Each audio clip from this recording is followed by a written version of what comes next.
let's explore Pressing and 10 other spiritual poems. This is Lama Jigme Gyatso. Welcome to Meditate Like a Jedi. Today's first poem, Pressing.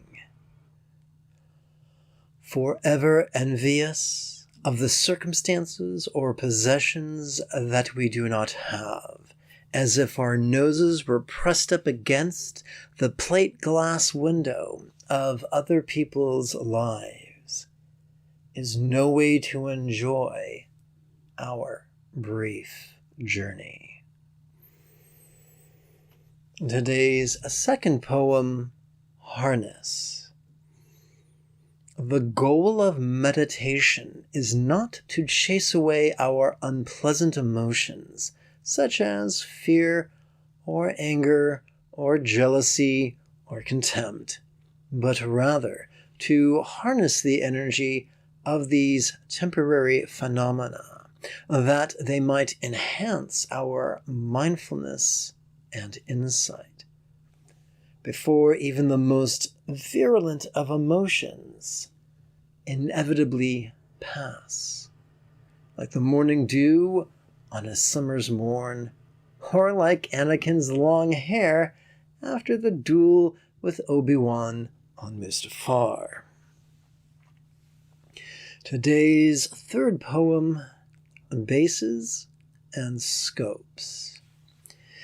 In Buddhist Tantra, the 4 bases of mindfulness are circumstance, body, communication, and mind.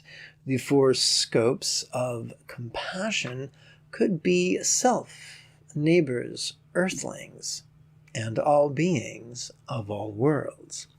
When the 2 sets of 4 are simultaneously blended with mantra meditation, it could multiply our experience of mindfulness, passive, vulnerable, and non-conceptual, insight, relaxing, releasing, and flowing, as well as compassion, centered, spontaneous, and uncontrived.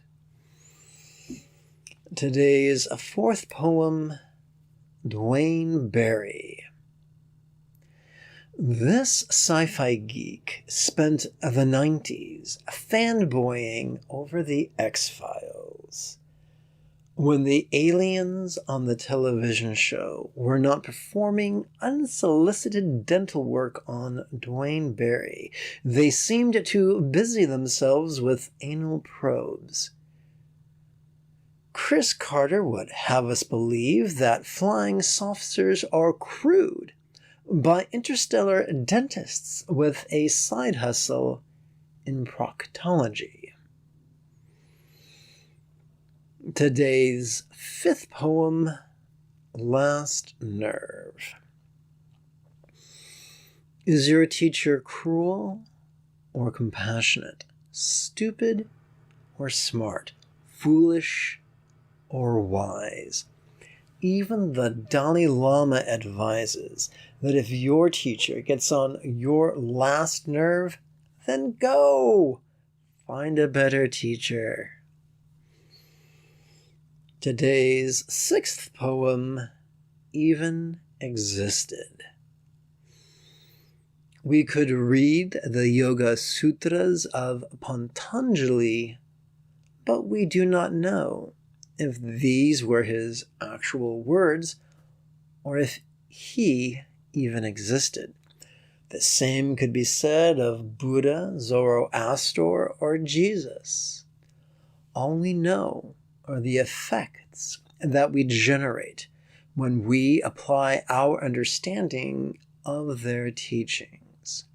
Come, let us dispense with the rigidity and hubris of fundamentalism that insists that all that can be known has been learned.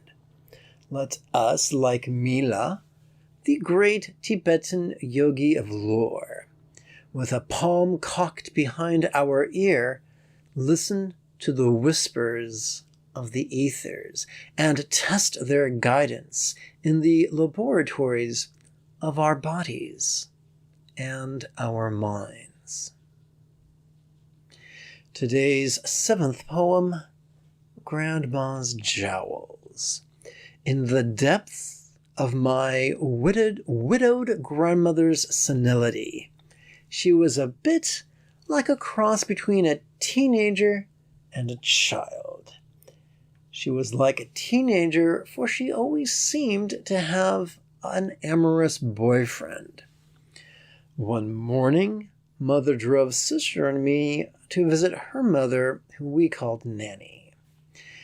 Sister and I were left in the car as Mother strolled into the nursing home to check on her mother. She scurried back with mincing steps, shoulders hunched, and ashen-faced, as if she had seen a ghost. Mother explained what happened, and I do not know which she found more disturbing. Whether it was that she walked in on her mother and her mother's boyfriend making the beast with two backs, or that they were doing so with most of their clothes on. How did senile grandmother act as a child? When she sat with Sister and I in the car's back seat or wherever she was, when she grew too warm, she would simply take down her pantyhose until they hugged her knees. Many decades have passed, but now as I look in the mirror, I seem to have inherited Grandma's jowls. Be it causes, conditions, components, or conceptions, independence is but an illusion. Today's 8th poem, Talents. Like the victim told of in Edgar Allan Poe's tale of the cask of Amontillado, who awoke to find himself chained to a cellar wall, while his assailant was laying bricks to build a second brick wall with which to sandwich him between.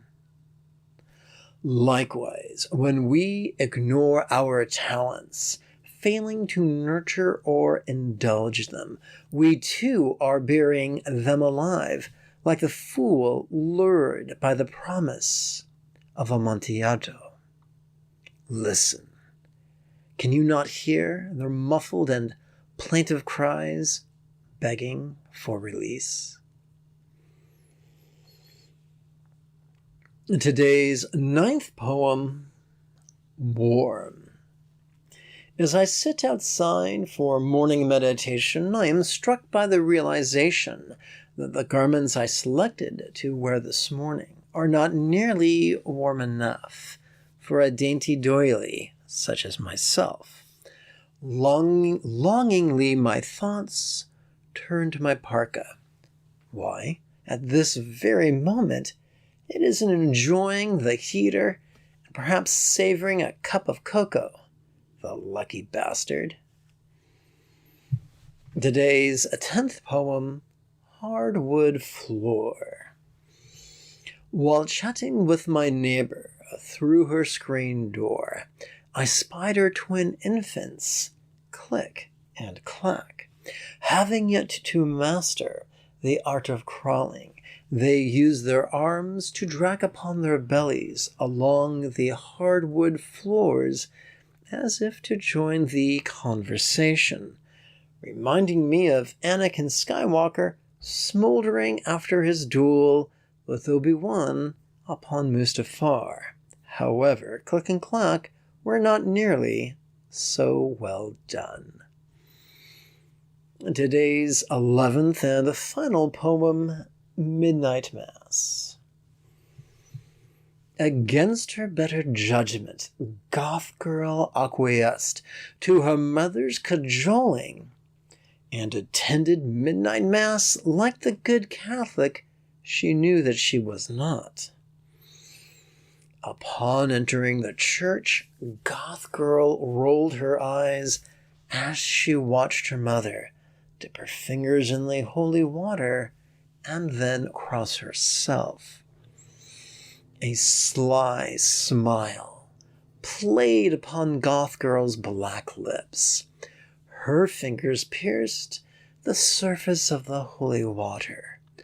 Lightening fast, she pulled back her hand, cradling it upon her chest as if injured, and lifting her chin, theatrically wailed, "It burns!"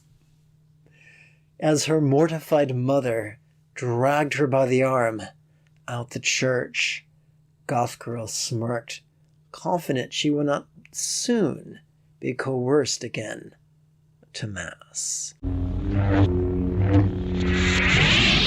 Let us conclude with a simple call to action. This podcast will never have any advertisements, so support us monthly on PayPal and like us on your podcast service to help others find us just as you found us as well. If meditation has felt impossible, boring, or just out of reach, you are welcome to register for the next series of live online meditation class webinars that meet once a week.